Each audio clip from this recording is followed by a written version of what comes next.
Sí, de acuerdo. Creo que es un tema con muchas aristas. Creo que es absolutamente acertado el diagnóstico de que se tenía un sistema judicial en particular, no solo un sistema de justicia, un sistema judicial en particular que atendía no a los intereses de la mayoría de la población, no se tenía en ese sentido una justicia cercana a los problemas reales de la mayoría de la gente, sino que muchas veces sí se tenían en diferentes niveles y no solamente en el Poder Judicial Federal, también desde luego en los del fuero común, se tenían juzgadoras y juzgadores que atendían a intereses que no necesariamente estaban alineados con el interés público, ¿no? Había fenómenos de corrupción, de cooptación, de también coacción, y no solamente por poderes fácticos, económicos, intereses privados, sino también, por ejemplo, por la delincuencia organizada.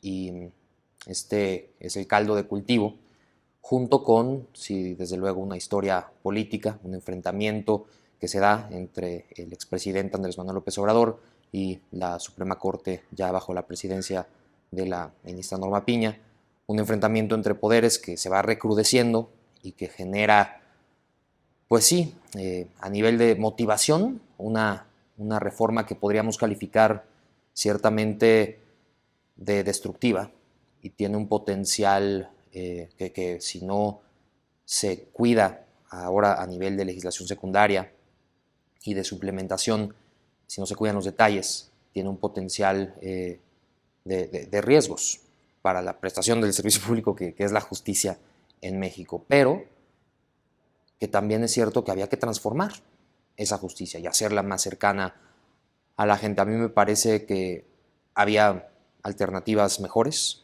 que esta tiene problemas fuertes de viabilidad, pero creo que hay que ser demócratas y en ese sentido, durante toda la campaña de la actual presidenta Claudia Sheinbaum y las campañas locales y las campañas legislativas, se anunció siempre que se iba a hacer esta reforma en cada una de las plazas públicas, en cada una de las asambleas que se hicieron, y en ese sentido, pues lo que corresponde, me parece, es trabajar por la mejor implementación posible, que sin duda es un muy, muy grande reto, ¿no? Y es un experimento, no hay precedentes ni siquiera en ninguna parte del mundo de que por voto popular se elijan a las personas juzgadoras en todos los ámbitos, pero creo que es una estrategia que yo calificaría como la del segundo piso de la cuarta transformación en general, como una estrategia de high risk, high reward.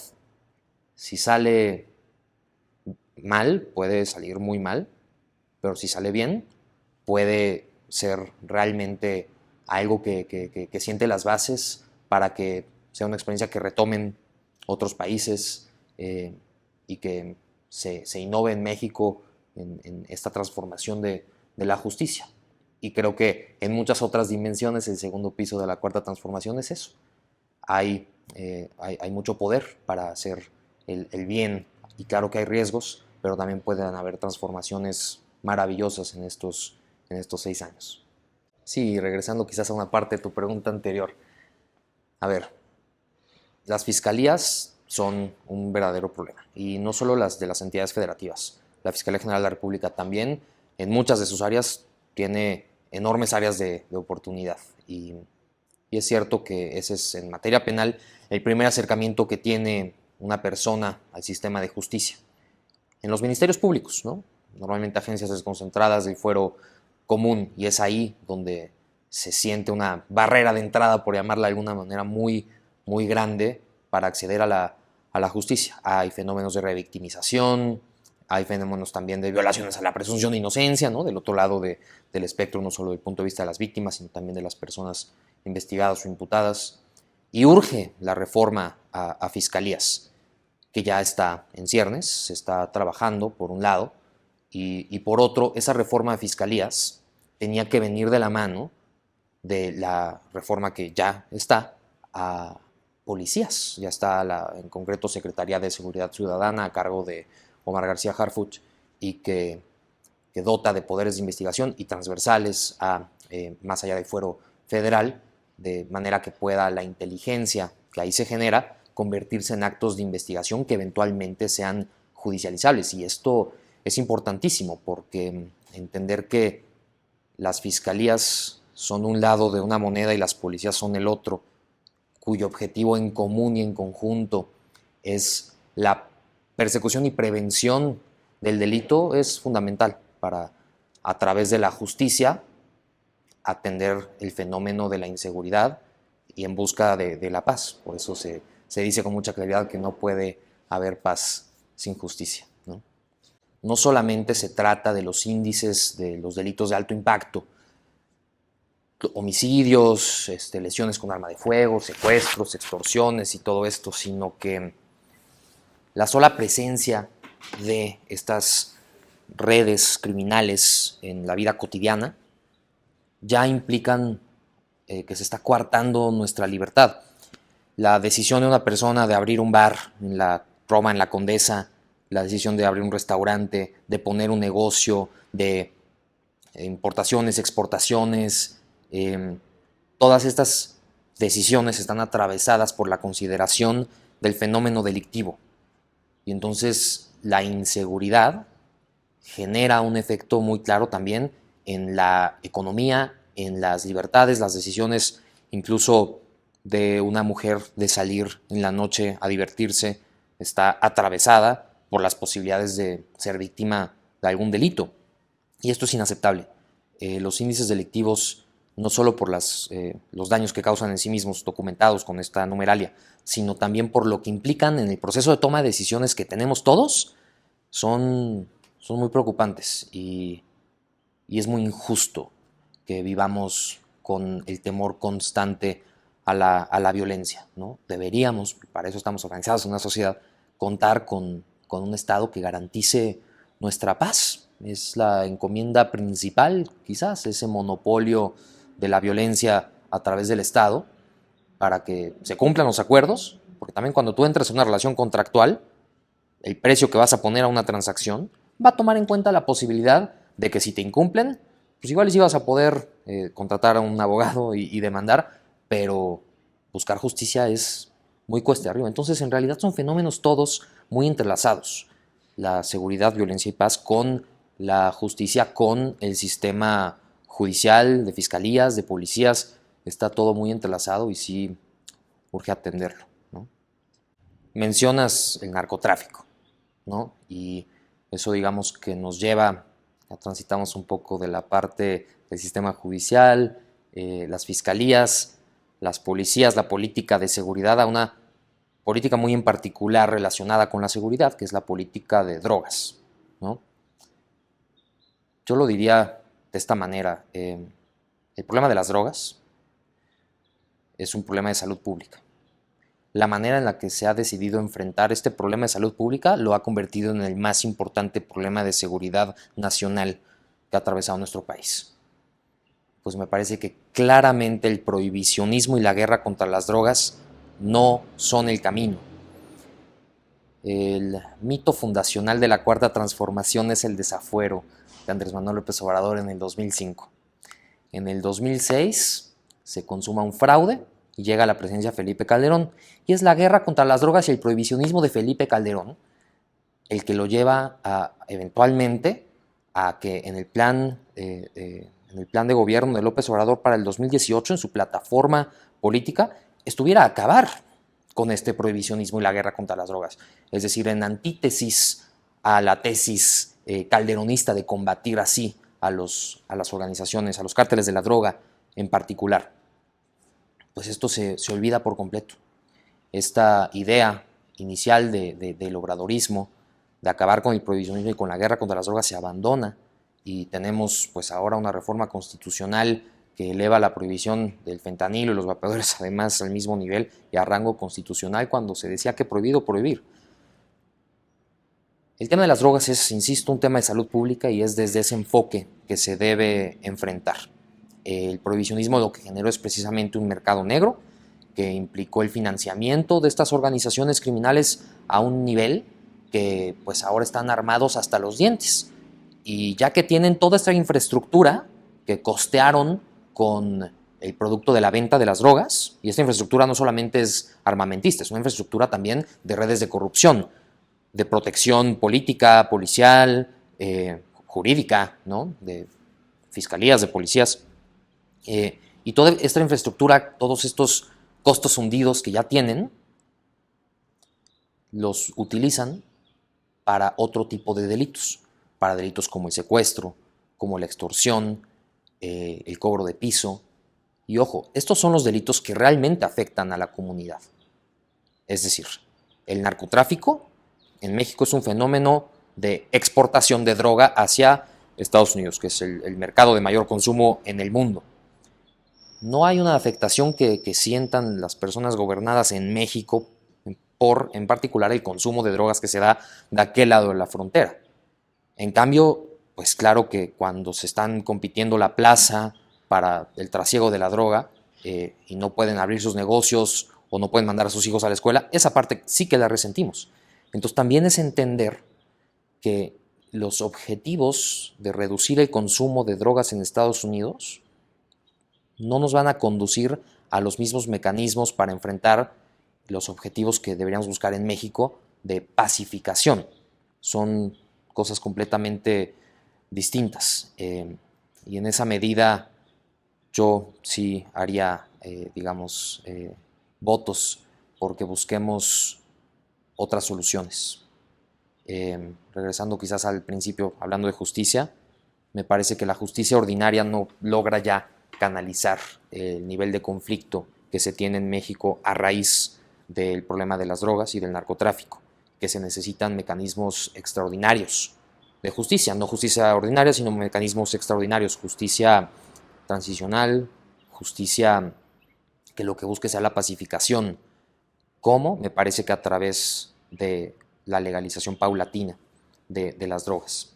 En esa medida se saca del mercado negro el producto, ya no les generan ingresos a las organizaciones criminales y además se les da un cauce institucional a sus conflictos. ¿Por qué se agarran a balazos los de un cártel con los del otro? Porque no se pueden demandar en tribunales. ¿Me explico? Entonces, también la legalización es una manera de generar una heterocomposición pública de los conflictos que puede haber entre organizaciones que hoy operan en el mercado negro, ¿no?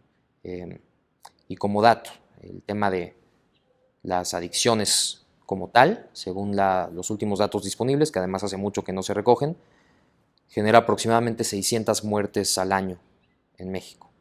Bueno, pues tenemos más de 300,000 en cambio, ¿no? Muertes y personas desaparecidas por la supuesta forma de resolver este problema. Entonces eso como que evidencia mucho el tamaño del absurdo. Y además la legalización podría permitir financiar las soluciones al verdadero problema, que es un problema de salud pública. Las drogas pueden generar, en un porcentaje reducido, aproximadamente el 13% de personas usuarias de drogas ilegales tienen un problema de adicción, de consumo trastornado. Y legalizar las drogas permite, a través de impuestos pibuianos, enfocar recursos a el problema en particular que representa que 1 de cada 10 usuarios de drogas desarrolle una adicción, como lo son centros de tratamiento, lugares para el consumo seguro de sustancias, con jeringas limpias, en condiciones salubres, que eviten muchas de las muertes que se dan por el consumo de drogas, que son originadas no por las drogas en sí mismas, no por las sustancias, sino por el hecho de que sea ilegales las actividades inherentes a su consumo, ¿no? Desde un punto de vista político, es sin duda un reto gigantesco, ¿no? Tanto por factores internos como externos. Hay una visión ideológica de las drogas y del consumo de drogas que hace muy difícil que avance una postura como esta, pero yo soy un firme creyente de que la legalización de las drogas, además de que atiende a una lógica de elemental libertad y autodeterminación, como ya lo ha resuelto la Suprema Corte de Justicia de la Nación en relación con la marihuana y el uso lúdico en particular, desde un punto de vista también de lo que una persona con un consumo trastornado de sustancias sufre y padece, creo que dejar de estigmatizar a estas personas dejar de criminalizar las actividades inherentes al consumo y entender que es una enfermedad y no un pecado, va muy alineado con el denominado humanismo mexicano de la Cuarta Transformación, que es la preocupación por el prójimo, por las personas en situaciones de vulnerabilidad, como creo que lo son las personas adictas, y lejos de señalar, reprochar y estigmatizar, que lo que genera es un aislamiento de estas personas, de forma que incluso hace más probable que desarrollen problemas asociados al consumo trastornado y que no busquen tratamiento, lo oculten, porque incluso es un delito, está en riesgo su libertad. Lejos de eso, creo que el humanismo mexicano nos podría llevar a más bien tenderles la mano a las personas que necesitan ayuda y que sepan que pues, es una enfermedad, como lo es la gripa o como lo es el cáncer, y que pues, la solución es un tratamiento y ya está. Que además lo importante es entender que este es, insisto, según cifras de las Oficinas para Drogas y Crimen de las Naciones Unidas, que como lo dice su nombre es prohibicionista, pero a pesar de ello, y que yo creo que puede que tenga un sesgo, habla de que el 13% de las personas usuarias de drogas ilegales desarrollan un consumo trastornado.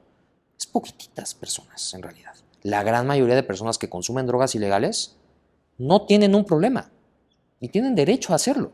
Y tienen derecho a buscar su felicidad si las drogas a ello les acercan, ¿no? Hay un académico, Carl Hart, neurofarmacobiólogo de la Universidad de Columbia, si no me equivoco, en Nueva York, que razona el derecho al consumo de drogas como un derecho que deriva él de la Declaración de Independencia de Estados Unidos, del derecho a perseguir la felicidad, ¿no? Que es una postura que además él como neurofarmacobiólogo le da todo el sustento médico por cada una de las sustancias, el por qué el prohibicionismo agrava lejos de mejorar las problemáticas de salud pública, ¿no?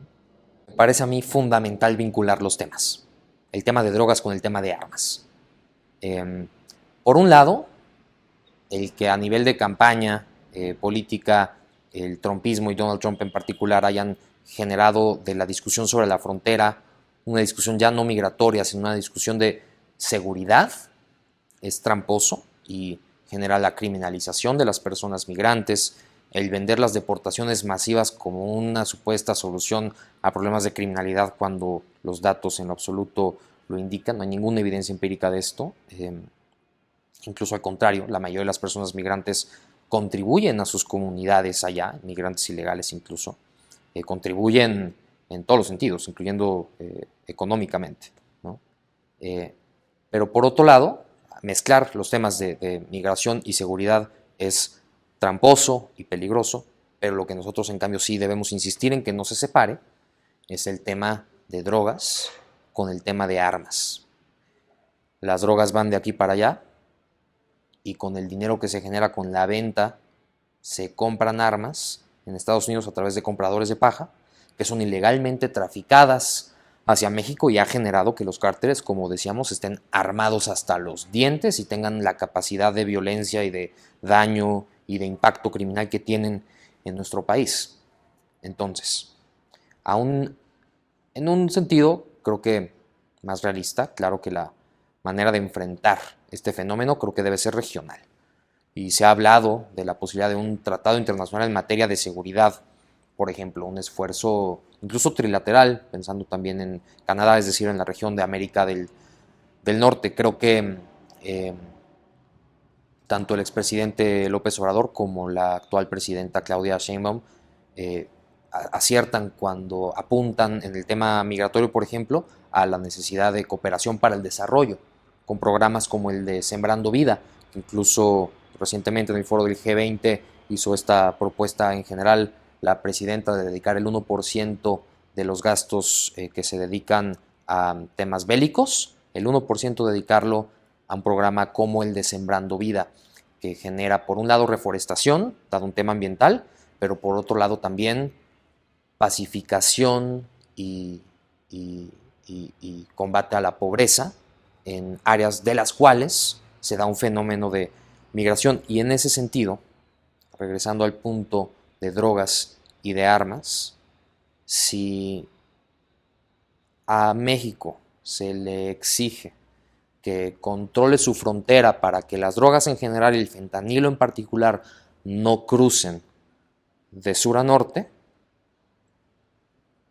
creo que México podría exigir lo mismo en términos de armas. La respuesta que da Estados Unidos cuando México dice, oye, me estás inundando de armas, que allá serán legales, pero aquí no, es, pues tú controla tu frontera. Bueno, entonces, pues un poco, o todos coludos o todos rabones, ¿no? Nosotros podríamos contestarles lo mismo en términos del fentanilo, oye, pues es tu bronca. Incluso si, por ejemplo, en México transitáramos a la regulación de las drogas. Así como en Estados Unidos se venden libremente las armas, pues ¿qué crees? Que en México se venden libremente, con regulación por supuesto, pero se venden las drogas.